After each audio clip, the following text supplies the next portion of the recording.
사람들은 마음속에 부러움을 많이 가지고 삽니다. 그러면서도 부러우면 지는 거다, 그렇게 얘기하면서 부럽지 않기를 소망하면서 살아가죠.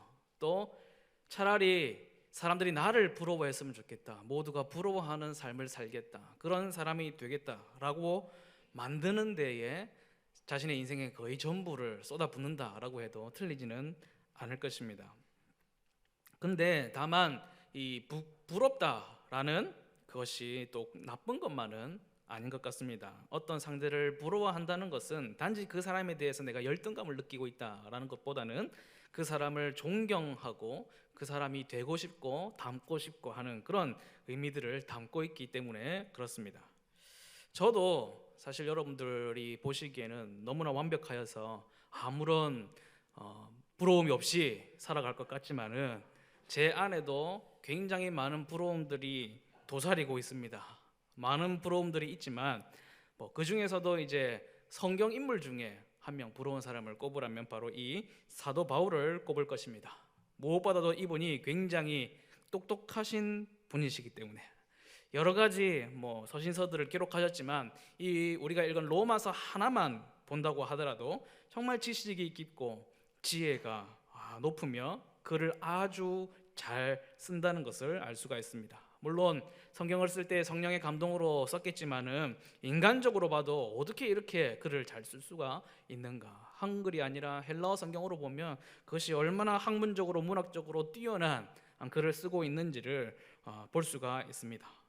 저도 제가 머리가 나쁘다 그렇게 생각하지는 않지만은 사도 바울에 비한다면요, 저는 정말 비할 바가 되지 못한다, 그렇게 생각이 됩니다.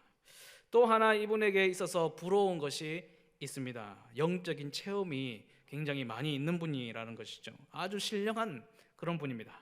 성령께서 하시는 일을 보고 듣고 만지고 맛보고 그렇게 완전히 다 체험하셨던 그런 분이십니다. 얼마나 신령했던지 바울이 사용하고 있는 손수건을 가져다가 병든 자 위에 환부에 올리면 그냥 병이 사르르 녹아버릴 정도로 굉장히 신령한 사람이었습니다. 지금 이 시대에도 영적인 체험이나 신령한 은사들에 대해서 이야기하고 체험하고 하시는 분들이 계시기는 하지만은 이분에 비할 바는, 사도 바울에 비할 바는 못 된다, 그렇게 생각이 됩니다. 심지어 이분은 예수님을 직접 만나고 대화를 나누었던 사람이죠. 예수님께서 죽으시고 부활하시고 승천하신 후에 제자들도 아무도 예수님을 만나지 못하고 있을 때에 사도 바울이 직접 예수님을 대면하게 되죠.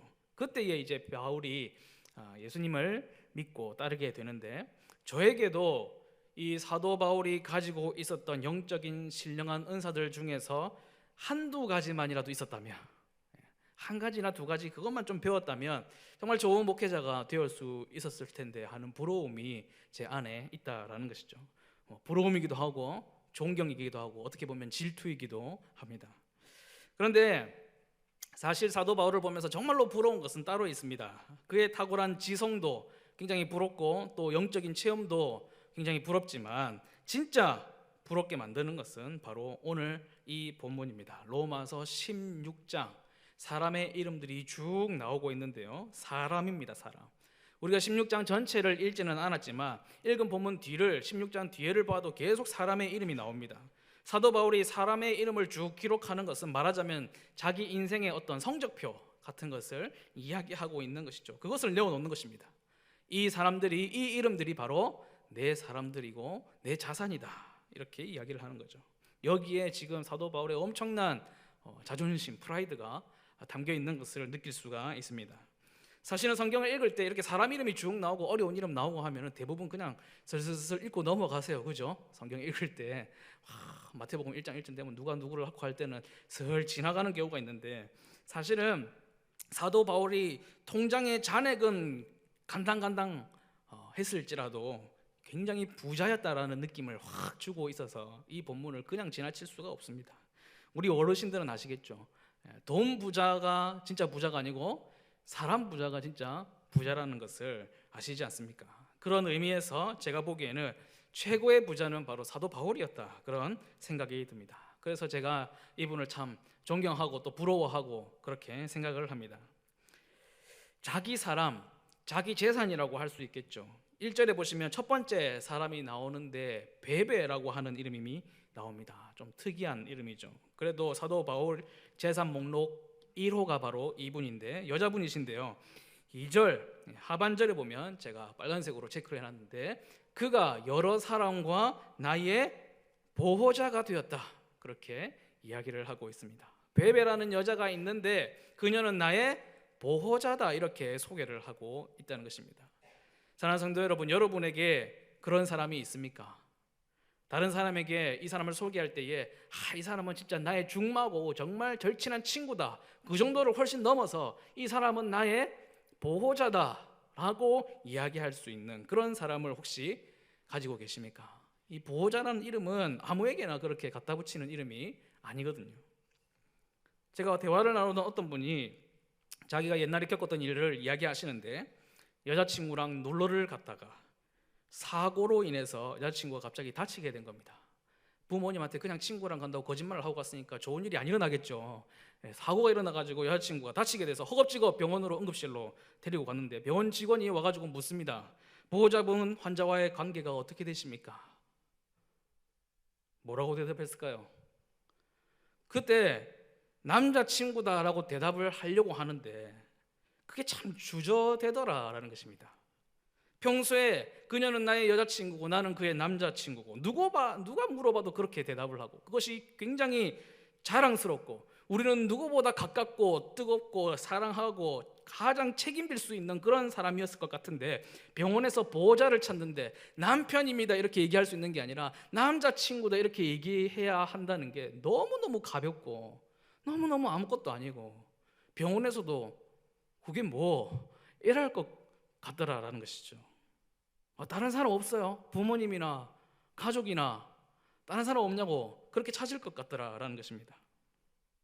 이 보호자라는 이름이 그러니까 참으로 엄중하고 또 귀한 이름이기 때문에 아무에게나 보호자라는 이름을 붙이지는 않습니다. 정말로 어려울 때 나를 도와주었고 세상 모든 사람들이 나에게 등을 돌리고 비난하고 억울함이 태산같이 쌓였을 때에 끝까지 나를 신뢰하고 나를 지켜주고 보호해 준 사람, 그런 사람에게 우리는 나의 보호자다라는 이름을 붙이게 되는 것이죠. 사도 바울이 이 베베라고 하는 여성에게 보호자라는 이름을 붙였습니다. 피 한 방울 섞인 사람도 아닌데 아무리 생각해도 보호자라는 말밖에는 달리 소개할 말이 없었던 것 같습니다.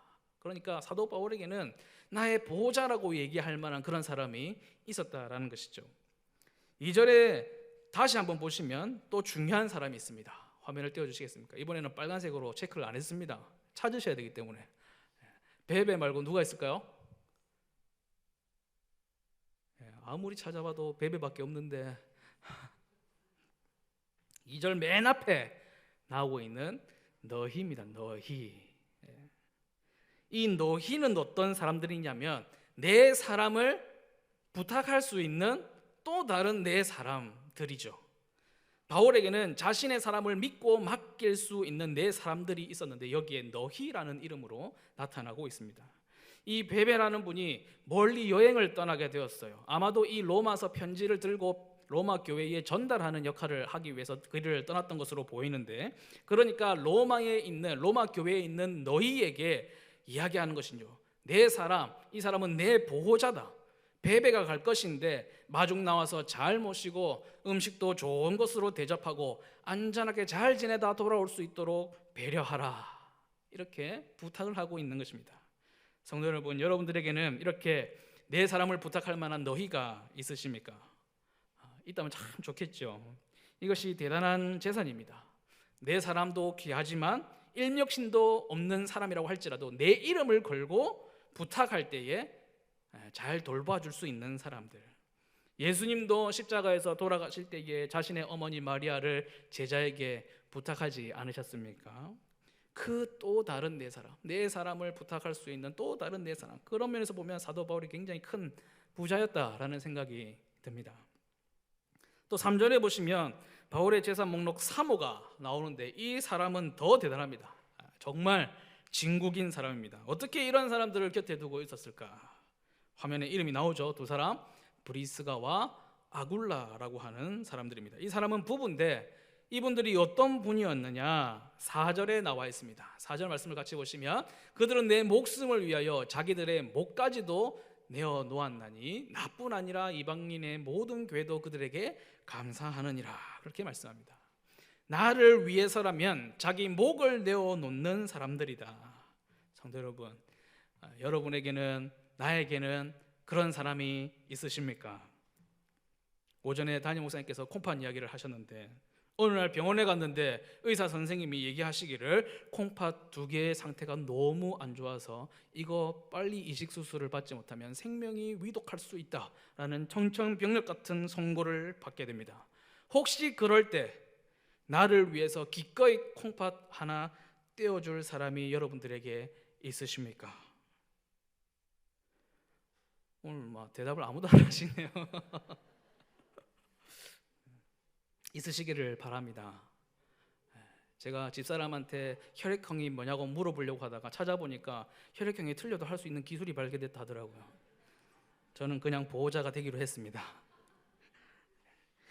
바울에게는 이런 사람이 있었어요. 콩팥뿐만이 아니고 심지어 심장을 떼어달라고 해도 떼어줄 사람이 있었다라는 것이죠. 이 사람들이 여차하면 나를 위하여서 목을 내어 놓을 사람들이다, 그렇게 얘기하지 않습니다. 여차하면이 아니고 이미 내 목숨을 위하여 자기 목을 내어 놓은 사람들이다. 정말 부럽지 않습니까? 이런 사람들이 사도 바울의 곁에 있었다라는 것입니다. 오늘 말씀을 통해서 우리에게 주시는 교훈과 은혜는 부자가 되라, 그냥 부자가 아니라 사람 부자가 되라, 많은 친구들을 두라라는 것입니다. 사도 바울이 도대체 어떤 사람이었길래 이렇게 좋은 사람들이 곁에 질비하게 있을 수 있었는가? 오늘 본문에는 3가지 단어가 자주 반복되어 나오고 있는데 그 3 단어를 중심으로 사람을 얻는 길에 대해서 은혜를 나눠보고자 합니다. 어떻게 사람을 얻을 수 있는가? 그 첫 번째는 주 안에서다. 주 안에서. 혹은 그리스도 안에서라고 하죠. 그리스도 안에서, 주 안에서. 제가 세어보니까 한 10번 정도 반복이 되고 있습니다. 물고기를 얻고 싶더라면 산으로 가는 게 아니라 강으로, 바다로 가라. 땔감을 얻고 싶거들랑 산으로 가라. 그러나 사람을 얻고 싶거들랑 어디로 가라고요? 주 안으로 가라. 바로 거기서 돈보다 소중한 사람을 얻게 될 것입니다. 이 주 안이다 라는 곳이 다른 곳이 아니고 교회입니다. 진짜 사람을 얻고 싶거든 교회 안으로 가라. 그러면 아니라고 생각하는 분들이 아마 있으실 거예요. 나도 몇십 년 교회 다녀봤고 믿는 사람들 많이 사귀어봤는데 믿는 놈들이 더하더라, 이렇게 험한 말을 하시는 분들도 많이 계세요. 차라리 고향 친구, 초등학교, 중학교, 고등학교 선후배 훨씬 좋더라. 한국은 모름지기, 학연, 지연, 혈연 아니냐. 그런데 사도 바울의 경험에 의하면 나도 그런 사람들 많다, 나도 그런 사람들 많이 사귀어봤는데 진짜 사람을 얻는 장소, 진짜 동력자, 진짜 내 인생의 동반자, 내 인생의 내 목숨을 위하여 자기 것을 내어줄 수도 있는 사람들을 만나기 위해서는 어디로 가라? 주 안에, 믿음 안에, 교회 안으로 오라라는 것입니다. 그런데 왜 우리가 자꾸 다른 경험을 하게 되는 것일까요? 그게 사실은 우리가 아직도 주 바깥에서 사람을 만나고 있기 때문인지도 모릅니다. 문을 열고 교회 문을 열고 들어왔다고 해서 그게 다 주 안이냐? 우리가 잘 알지만 그렇지 않잖아요, 그죠? 일하기 위해서 혹은 다른 것을 위해서 교회 안에 들어온다면 그것은 교회 안이다, 주 안이다라고 말하기에는 좀 어렵지 않겠습니까? 성도 여러분, 주 안으로 들어오시기 바랍니다. 주 안에도 단계가 있어요. 주님 안으로 들어온다고 할지라도 문지방에 앉아있는 그런 사람이 있을 수도 있고 저기 깊은 안쪽 아랫목에 들어간 사람도 있습니다. 사도 바울은 이 아랫목에 들어가 봤거든요. 기간 모임도 열심히 하고 성경 공부도 열심히 하고 함께 모여서 합심해서 기도하는 일에도 열심히 그 깊은 세계에 들어가 보기도 하고 교회에 깊숙이 발을 들여 보았단 말이죠. 그 아랫목에서 사도 바울이 귀한 사람들을 얻었다라는 것입니다. 그런데 물론 이분도 상처를 많이 입었죠. 사람 속으로 사람을 얻기 위해서 그 깊숙이 들어간다는 것은 여러분 겪어보셔서 아시겠지만 상처도 많고 어려움도 굉장히 많습니다. 저도 전도사로부터 지금까지 거의 한 20년을 목회자의 길을 가면서 마음이 많이 차가워진 것을 제 자신도 느껴요. 제가 굉장히 살갑고 막 애살 있고 그런 성격은 아니게 된 것 같아요. 처음부터 조금 그런 기미는 있었지만 처음부터 그렇진 않았거든요. 많은 상처와 많은 괴로움과 많은 어려움들을 경험하다 보니까 이거 여차하면 힘들어질 수 있다라는 것을 먼저 되레 생각하게 되는 것이죠. 근데 사도 바울도 마음이 맞지 않아 가지고 원수처럼 헤어진 경우도 있었습니다. 그러나 사도 바울이 그런 모든 일들을 겪고 나서도 사람이 없이는 주의 일을 할 수가 없는데, 사람을 세우고 사람을 남기는 것이 바로 하나님 나라의 일인데, 사람을 세우고 사람과 함께하고 그렇게 할 수 있는, 정말 사람을 얻을 수 있는 곳이 어디냐? 주 안이더라. 사랑하는 성도 여러분, 한 걸음 더 주님 안으로 들어오시기를 바랍니다. 더 깊은 곳으로 들어가시기 바랍니다. 나는 너에게, 너는 나에게 더욱 귀한, 더욱 좋은 믿음의 친구가 될 수 있기를 바랍니다. 제가 이제 간다고 하니까 많은 분들이 이런 얘기를 하세요. 이래서 내가 부교육자들한테는 정을 안 준다. 정 주면, 정들면 간다. 저는 정을 못 느꼈는데 주셨대요. 농담입니다. 너무 감사합니다. 제가 이거 잘하고 있나 싶을 때에도 우리 성도님들께서 너무 좋게 여겨주시는 것들 때문에 힘과 또 용기를 얻을 수가 있었습니다. 그런데 제가 비밀을 하나 알려드리면, 정 안 가는 사람은 오래 있어요. 정 가는 사람은 빨리 떠나죠. 이게 진짜 시간이 그렇다는 것이 아니라 자신이 느끼기에 그렇다라는 것입니다. 정을 주지 않겠다는 말은 나는 주 안으로 들어갈 수가 없다, 나는 아랫목까지 못 들어가겠다, 이런 말과 비슷한 말이거든요. 그래서 우리 부교육자들도 정을 많이 주시기 바랍니다. 정욱진 목사님은 정 목사님이니까 정을 많이 주시고, 우리 박준현 목사님은 이제 아기 이제 데리고 와가지고 유아유치부에 큰 부흥을 일으킬 거니까 정을 많이 주시고, 우리 전도사님들한테는 정을 빼앗아 내시고 언제 가노? 인제 가나? 속이 시원하다. 그러지 않기를 바라야 될 게 않겠습니까? 이렇지 않고 아쉬워하고 또 서운해하고 그리워하는 것은 또 다른 주님께서 주신, 우리에게 주신 선물이 아니겠습니까? 얼마나 복된 만남을 허락하셨는지 앞으로도 또 좋은 만남을 허락하여 주실 것입니다. 걱정 말고 염려하지 말고 주 안으로 들어오시기를 바랍니다. 두 번째, 이 주 안에서보다 훨씬 더 많이 반복되는 단어가 있습니다. 뭐라고 할까요? 문안하라. 문안하라. 시시때때로 안부를 묻고 문안하는 일, 이것을 해야 된다라고 사도 바울이 말씀합니다. 이 두 번째 이야기에 대해서 말씀드리기에 앞서서 제가 말씀을 전할 때에는 제가 못하는 것, 제가 안 하고 있는 것에 대해서는 전하지 않으려고 해요. 꼭 전할 수밖에 없다, 이건 꼭 전해줄 수밖에 없는 말씀이다 그러면 제가 먼저 고백을 합니다. 저도 못하고 있습니다. 저도 안 해봤습니다. 그러니 함께 노력합시다. 물론 쉽게 들으셨겠고 기억도 안 나시겠지만 사실은 제 내면 속에서 굉장히 심각한 갈등이 있었던 고백인 거예요. 차라리 안 하는 게 나은데 괜히 이런 얘기까지 해가면서 이렇게 얘기를 해야 되나. 적어도 설교가 위선적이지 않기를 굉장히 바라는 것이죠. 이 부분은 이러면은 우리 집사람도 인정합니다. 이 부분도 좀 솔직해야 되겠습니다. 저는 문안을 잘 안 하는 것 같아요. 저희 집에 양가 부모님 댁에도 잘 안 해요. 뭐 불효를 저지르기 위해서 하는 것이 아니라 하려고 하는데 이게 사실 잘 안 됩니다.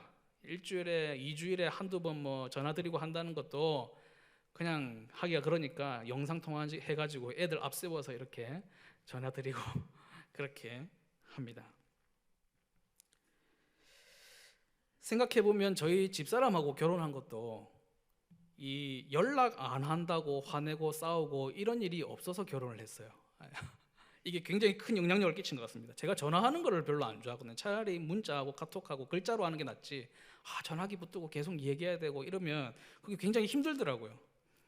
사랑하는 사람이 연락을 잘 안 해도 뭐라 하지 않길래 참 좋은 여자다 싶어서 제가 결혼을 했는데, 나중에 이야기를 들어보니까 많이 참았다라고 하더라고요. 무난하는 일이 그만큼 중요하다는 것입니다. 목회자가 좋은 목회자가 되기 위해서는 뭐 성경 지식도 많이 있어야 되겠고, 기도도 많이 해야 될 것이고, 영성도 깊고, 또 설교도 잘해야 되니까 말도 잘하면 그러면 참 좋겠죠. 그런데 무엇보다 귀한 목회자가 되기 위해서는 마음이 좀 따뜻해야 되지 않겠습니까? 사람을 품을 줄 알고 정을 주고 받을 줄 아는 그런 마음 따뜻한 목회자가 좋은 목회자가 아니겠느냐. 예를 들어 누구처럼요? 저는 아닙니다. 그러나 이런 말씀을 드리는 이유는 예수님께서 참 마음이 따뜻한 분이지 않으셨습니까? 그죠? 마음 따뜻한 사람, 서로 무난하는 사람이 되어야 하겠다. 성격에 안 맞고 갱상도 남자인 저도 이를 악물고 연습을 계속 해보겠다 하여 말씀에 의지하여 권면을 드립니다. 무난하는 성도가 되시기를 바랍니다. 저에게 무난하라는 그 얘기가 아닙니다. 아시겠죠? 사도 바울이 인생에 있어서 이런저런 일들을 많이 했는데요, 자신이 시간을 가장 많이 투자한 일이 무엇이냐? 편지를 쓰는 일이었습니다. 무난하라 무난하라 말만 했던 것이 아니라 실제로 가장 무난하는 일에 열심을 냈던 사람이 바로 사도 바울 자신이거든요. 신약성경 27권, 그 중에서도 13권이 사도 바울이 쓴 것으로 추정이 되는데, 이 13권의 글을 종류로 따지자면 다 편지글이에요. 편지글. 고린도 전후서, 고린도 교회에 보내는 편지입니다. 디모데 전후서, 어린 목회자였던 디모데에게 보내는 편지였습니다. 오늘 우리가 읽은 로마서, 로마 교회에 보내는 편지 글입니다. 나중에 이분이 연로하게 되어서 손이 떨렸든지 눈이 잘 안 보였든지 글을 더 이상 쓰기가 힘드셨던 것 같아요. 그러면 이제 편지 쓰는 일을 그만두느냐? 대피를 불렀습니다.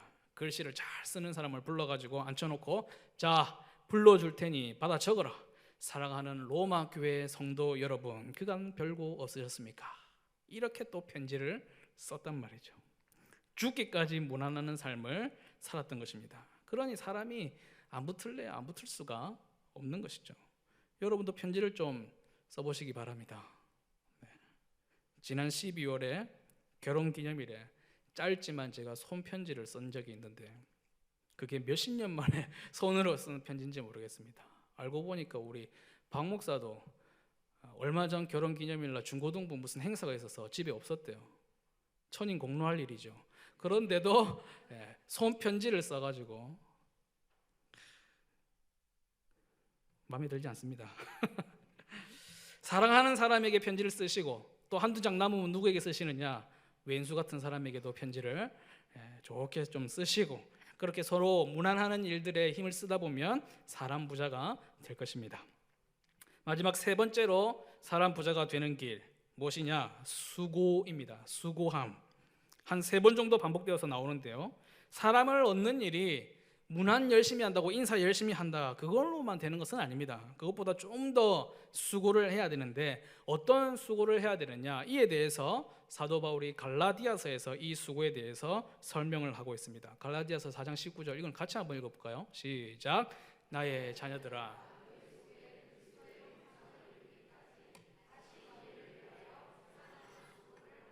어떤 수고라고요? 해산하는 수고다. 집에서 유튜브로 보고 계실 우리 권소정 사모님 잘 알고 계실 거예요. 해산하는 수고가 어떤 것이냐? 얼마 전에 겪어봤던 모진 고난이죠.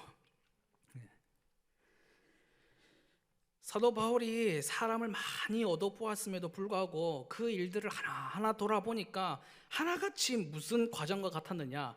해산하는 수고와 같았다라는 것입니다. 많이 힘든 수고죠. 저도 안 해봤고, 사실 사도 바울은 결혼도 안 해봤으니까 깊이 체험도 못 해봤을 텐데, 어쨌든 이것을 비유로 사용했습니다. 저희 집사람이 첫째를 낳고 나와서 했던 대화를 나눴던 모든 내용들을 기억조차 못하더라고요. 둘째 안 낳는다 그랬는데 기억을 못하더라고요. 가까이서 그 수고를 제가 지켜는 보았지 않겠습니까? 자기 몸도 아닌데 이 뱃속에 내 몸속에 품고 있으려고 하니까 여간 힘든 게 아닙니다. 헛구역질도 나오고 몸도 무겁고. 사도 바울도 사람을 얻기 위해서, 사람을 남기기 위해서 사람을 한번 품어보았는데 이게 헛구역질이 나오고요, 속이 터질 일이 많은 것이죠. 그래서 사도 바울이 깨달았습니다. 그래서 여인들이 임신을 하면 헛구역질을 하는구나. 그리고 여기에 계시는 모든 어머니들께서는 다 아시겠지만은 아기를 가지게 되면 해서는 안 되는 일들이 많이 늘어나지 않습니까? 그죠? 우선 감기가 걸려도 약도 제대로 먹을 수가 없고, 말도 함부로 못하고, 먹고 싶은 것도 참고 함부로 먹지 못합니다. 그런데 사도 바울이 사람을 품어보니까 못하는 게 너무 많은 거죠. 말도 함부로 못하고 화도 못 내고, 특별히 이분이 고기를 끊었습니다. 당시에 고기가 나오는 것은 다 우상의 제물로 바쳐졌다가 시장에 나오는 것들이었기 때문에 이것을 먹는 것을 보고 혹시 믿음 약한 사람들이 시험에 들지는 않을까, 그래서 그 사람들을 품기 위해서 고기를 끊었습니다. 고기를 끊다니 이게 어떻게 가당키나 한 일인지는 모르겠습니다만은 참 귀한 분이죠. 어쨌든 사람을 마음으로 영으로 품는다는 것이 뭐하고 비슷하다? 해산하는 수고와 비슷하더라. 육신의 몸을 낳아주기 위해서도 엄청난 수고를 해야 하지만 영혼 하나를 품고 영혼 하나를 남기기 위해서 역시 동일한 수고가 필요하다라는 것을 사도 바울이 이야기하고 있는 것이죠. 사람을 얻는 일, 사람을 남기는 일, 여간 수고스러운 일이 아닙니다. 그러나 사실은 그만큼 영광스러운 일도 없는 것이죠. 어렵지만 그만큼 존귀한 일이 없고, 이 땅에서 해봄직한 일들 중에서 이만큼 해볼 만한 일이 없는 것 같습니다. 누군가에게 남겨지는 인생도 귀한 인생이지만 누군가를 남기는 인생, 정말로 귀한 삶이지 않느냐. 호랑이는 죽어서 가죽을 남기고 사람은 죽어서 이름을 남기더라는데 나는 내 이름을 꼭 남겨야 되겠다. 귀한 일이죠. 그러나 자기 이름만 남고 그 이름을 통해서 남겨진 사람들이 한 명도 존재하지 않는다면 그것이 무슨 소용이 있겠습니까? 예수님께서 청춘에 십자가를 지시고 떠나신 것이 많이 아쉽죠. 예수님께서 십자가에서 돌아가시지 않고 100세를 사시면서 이 땅에서 사역하시고 병자를 고치시고 말씀 전하고 하셨더라면 얼마나 위대한 일들이 많이 펼쳐졌을까. 그러나 이스라엘의 대장군, 대성자 예수, 그 역사 한 페이지에 자기의 이름을 남기시기보다 우리의 구원자, 우리를 남기시고 우리를 얻기 위하여서, 사람을 얻기 위하여서, 하나님의 어린 양이 되시기 위하여서 청춘을 바친 예수님을 우리가 잘 따를 수 있기를 바랍니다. 말씀을 정리하겠습니다. 사랑하는 성도 여러분, 모두 주 안에서 부자가 되시기를 바랍니다. 사람을 얻고 사람을 남기는 일이 진짜 부자가 되는 것입니다. 주 안으로, 교회의 아랫목으로 깊이 들어오시기 바랍니다. 주 안에 있는 우리가 서로에게 문안하고 건면하고 서로 세워갈 수 있기를 바랍니다. 거기에 더해서 해산하는 수고, 사람을 얻는다는 것이 쉬운 일이 아닙니다. 전도하는 일이 어렵다 하지만 해산하는 수고와 우리가 비교해 본 적은 아마 잘 없으실 텐데 왜 그렇겠습니까? 내가 전도하는 일이 뭐 해산하는 수고까지는 아니었다, 쉽게 포기하니까. 그렇죠. 해산하는 수고라고 하는 것은 한 사람을 품고 그 사람이 거듭나서 그 사람이 믿음의 온전함에 이르기까지 함께하는, 수고하는 것을 말합니다. 우리가 하는 이 수고는 장차 우리에게 나타날 영광과 좋게 비교가 되지 않을 것이다. 로마서에 남긴 사도 바울의 고백입니다. 하나님께서도 이 일이 얼마나 큰 일이고 좋은 일이고 위대한 일인지를 평가하시기를, 한 사람이 무엇보다 귀하다? 천하보다 한 사람이 훨씬 더 귀하다, 그렇게 말씀을 하십니다. 천하보다도 귀한 한 사람, 사도 바울과 같이 믿음의 친구를 많이 얻으셔서 귀한 사람의 부자가 되시기를 주님의 이름으로 축복합니다.